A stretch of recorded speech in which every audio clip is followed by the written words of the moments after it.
How's it going, everybody? Coach Cal is out in Lexington, Kentucky. Who is in? And what does this mean for the state of Kentucky? What does this mean for the city of Louisville? Today we go over how the waterfall effect from Coach Cal leaving could affect the University of Louisville and the University of Kentucky together as one state united. Stay tuned. Louisville has to find some level of rhythm and continuity on offense. There's agreed because he doesn't need plays called. And here comes again. Oh, Russ Smith in the game. Ready for another one. It's Hancock again. Here's Hancock. Oh, my goodness.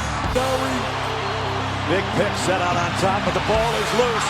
And now they get it to Seaver. It's going to be Louisville in front. Defended by Louisville. Rozier. Smith and what a shot! And the celebration has begun in earnest on the Louisville sideline in their cheering section. And the Louisville Cardinals are the 75th NCAA college basketball champions. How's it going, everybody? Welcome back to the Take His Whistle podcast channel. I am Josh, one half of the Take His Whistle podcast, and today I just want to kind of go over a little bit of what it's like from a Louisville fan's perspective now that John Calipari is out as the University of Kentucky's head coach. Now,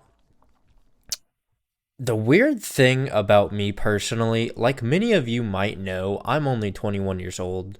And so it's very weird to me because I wasn't a Louisville fan straight from birth. I kind of had to grow into it. Because I grew up around Kentucky fans. My entire family's Kentucky fans. So I kind of had to grow into my own and choose to be a Louisville fan.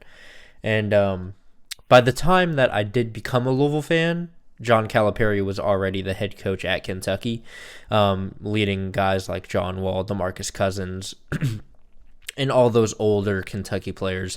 I grew up watching the Cats of the World, the Harrison Twins, and all those great teams. And it really, I would say the University of Kentucky and John Calipari's relationship really took a turn about 5 years ago. So a little bit 2-3 years after Louisville's decline, I would say the relationship between John Calipari and the University of Kentucky started to decline as well. And it brings me to this point that I never thought that John Calipari wouldn't be at the University of Kentucky. I thought that man was going to retire in the blue and white, and very clearly he is not, as he accepts the head coaching position at the University of Arkansas for a little bit less than what he was getting paid at the University of Kentucky. I think it's about a 5-year deal. Which John Calipari is getting pretty old. He'll be 70 by the time that contract ends, and I would say he'll probably retire by the end of that contract, maybe, depending on his success. Now, what does the University of Kentucky lose? Again, from a Louisville fan perspective, the University of Kentucky loses a lot of recruiting value. John Calipari is an outstanding recruiter, one of the best of this generation, one of the best of my lifetime, and the University of Kentucky loses a lot of that power. Now, I think it's very important to differentiate John Calipari and the University of Kentucky, because the University of Kentucky, before John Calipari got there, was already the University of Kentucky that they are now. University of Kentucky has always been a top program in the nation, and I can admit that as a Louisville fan. I'm not scared to admit it. And for him to have the recruiting classes that he's had his whole time there, to get the guys that he's gotten in and to turn them into what they were, granted, for the most part of his tenure at the University of Kentucky, he was mostly taking teams of fully freshmen into the tournament and making some deep runs in the tournament, such as that 2012 national championship. Now, the thing with Cal is, in my opinion, he was never truly a great coach. Now, he is a good coach. Like, I'm not denying that he's not a good coach, but I think he's a far better recruiter than he is a coach. And I think a lot of Kentucky fans would agree with me on that one too. And I'm more than positive that most Louisville fans would agree with me on that one too. But to say that they would lose all of their recruiting power from losing John Calipari, I also don't think that's fully true either. Because, like, again, the University of Kentucky is the University of Kentucky. It's been that before John Calipari, and it will be that after John Calipari. And on top of that, it's probably arguably the best job position in the country, if not in the top 5, which it definitely is in the top 5, but I'm sure there's somebody out there that will come up with a list that to make it not. But their top candidates right now are Dan Hurley, Billy Donovan, and Scott Drew, from what I've heard. And from what I've heard, Hurley said no, Billy Donovan said no, and Scott Drew now has the offer on his desk and will decide. Which Scott Drew is best friends with Mitch, which is Kentucky's AD, Mitch Bernhardt. And do I think Scott Drew will leave Baylor for them? He rejected Louisville. Well, now I know that the Louisville and Kentucky job aren't very comparable in the sense that the Kentucky job holds more value than the Louisville job, especially after the last 2 years. If it was freshly off of 2013 and Rick Pitino decided to retire, I think the Louisville job would probably hold a ton of power.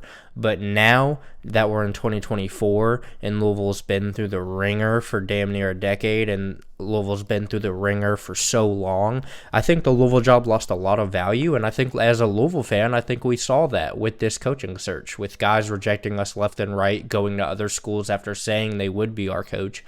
And I don't think that's something that is the same at Kentucky, whereas their top 3 prospects all have great college tenures under their belt. You know, obviously Dan Hurley is leading the charge at UConn right now with a back-to-back championships there. Billy Donovan has those back-to-back championships in the early 2000s.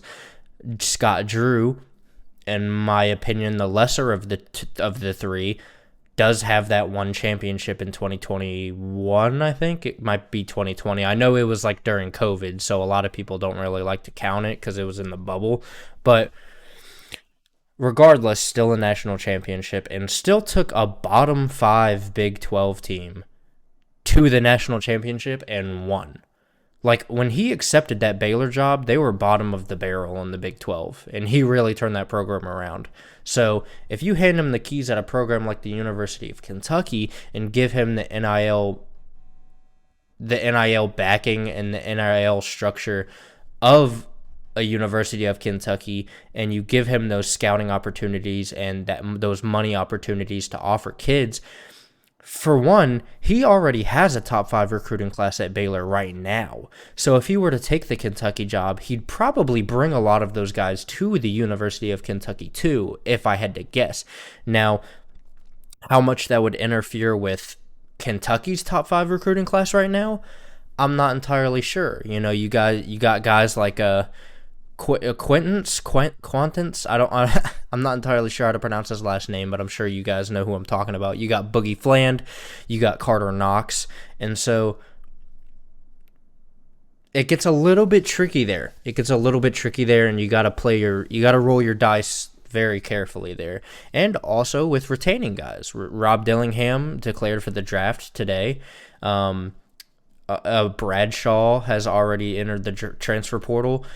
And, you know, Thiero has already entered the portal, so it gets a little bit tricky there. And how this affects the University of Louisville finally, because I know I talked a bit about Kentucky as a Louisville fan there. I apologize for all my Louisville fans out there. For one, I don't know if you can see the shirt. We're rocking with Project Pat. But on another note, though, how this affects Louisville, not only does it affect Louisville, but it affects the Louisville and Kentucky rivalry. Because for a lot of younger fans, for me personally, in my fandom lifetime, this is the first time I'm seeing two new basketball coaches coming into the universities and having to change both programs around, change them both, and revive a rivalry that hasn't been there since before COVID, since probably 2019, and some would argue even before that too. So I think both head coaches are going to have a lot of stress put on them immediately as soon as they take the job. That's going to be a lot of stress because not only does Pat Kelsey have to win at Louisville, he has to come in and win immediately at Louisville, but whoever takes that Kentucky job, whether it's Dan Hurley, Scott Drew, or Billy Donovan, they're going to have to win immediately. And if they don't, then it's going to get dicey there because fans are going to get very angry very quick with both coaches if they can't win. And it's going to be interesting to see how these coaches embody the rivalry and if they can really revive it to what it used to be when both teams were good. Because that's a hard thing to do, to bring in a coach that doesn't understand anything about the program other than the fact that it's a blue blood program and it means a lot historically. That's a hard thing to teach them. I know Louisville fans like to talk about this a lot, but with Scott Satterfield a few years ago, it felt like we were having to teach him everything about the university and what it meant to beat Kentucky, what it meant to play Kentucky, what it meant to be better than Kentucky. I don't know if Kentucky's ever had this because Mark Stoops has felt like he's been locked into the rivalry ever since he got there. But it's something that I want to see both coaches have. I want to see both coaches embody what it means to have that in-state rivalry and fight for the in-state superiority. And I don't know about other fans, but I just want to see both teams good again. And so who do I think is going to take over at the University of Kentucky? If, in my personal opinion, I would say Scott Drew. Now, if Scott Drew also says no, and I say also says no because from what I've heard, Billy Donovan said no and Dan Hurley said no, but Dan Hurley is also reportedly supposed to be getting a record-breaking contract from the University of Kentucky, so maybe he could accept it and maybe he could leave UConn. That would surprise me. It would catch a lot of people off guard, in my opinion, but I can see it happening. Because like I said earlier in the episode, it is the University of Kentucky. However, no matter how much I hate to admit that, it's true. Now, if you cannot get one of those two, because honestly, I think Billy Donovan's out of his years as far as college goes. I just don't see him coming back to college. He's already achieved everything that you can possibly achieve in college basketball. I don't think he has anything else to prove, and I don't. He's also old now at this point. He's probably done with college basketball. If you can't get those two, I would say the next best option, in my opinion, is Shaka Smart. Shaka's a great coach. He took Marquette to the second round this year, and unfortunately they lost to a very good, streaky NC State team. But Shaka Smart's been a very good coach for a while now, and his name's in every top school's head coaching search. And I personally feel like he could be good. He's a good recruiter. He can get guys in there at Marquette in a competitive conference too. And I don't know how people feel about Shaka Smart. I know when he was mentioned for the Louisville job, a lot of people were kind of like, which was really confusing to me because I feel Shaka's always been good in my opinion. But I guess everyone's entitled to their own opinion. So ultimately, to end this thing off, I know it was short and brief, but I just kind of wanted to touch on what it meant, what I'm seeing right now from a Louisville perspective. That's all I wanted to do was just kind of rant about it, talk about it just a little bit, just to get my opinion out there. So, end things off, what do I see? I see an exciting future for both programs. I see a revival of the rivalry, one of the best rivalries in college basketball, if not the best rivalry. And I see two very promising futures. I know I already said that, but I'm going to touch on it again. I see very bright futures for both programs. Now, I don't know who the new Kentucky coach is. I know nobody does. There's a ton of rumors out there about who it could be. But I think regardless of who it is, I think that I find it very hard to believe that it's a hire that Kentucky could mess up. Just because I think there are a lot of coaches out there that would probably really want this job. And they all know how much they could probably get paid, too, if they've got the resume for it. So we will see. In the next few days, hopefully something can get brewing with the University of Kentucky. Hopefully they can get their coach in within the next few days and not take a month like the University of Louisville did. But that's going to do it all from me, guys. I've been Josh, one half of the Take His Whistle podcast. Make sure to tune into Parker's episodes. He just dropped one yesterday, and it's doing great. I appreciate you guys for supporting him. I appreciate you guys for supporting me. Thank you. Drop a comment. Leave me your opinion. Who do you think is going to be the next coach? Like the video or dislike it if you hate me. Make sure to subscribe. We're so close to 100 subscribers, guys. We're almost at 90. I think we're at 89 as of the recording of this. But leave a subscription if you guys fuck with us. And thank you guys for the support. Thank you guys for watching. And I will see you guys in the next one. Peace.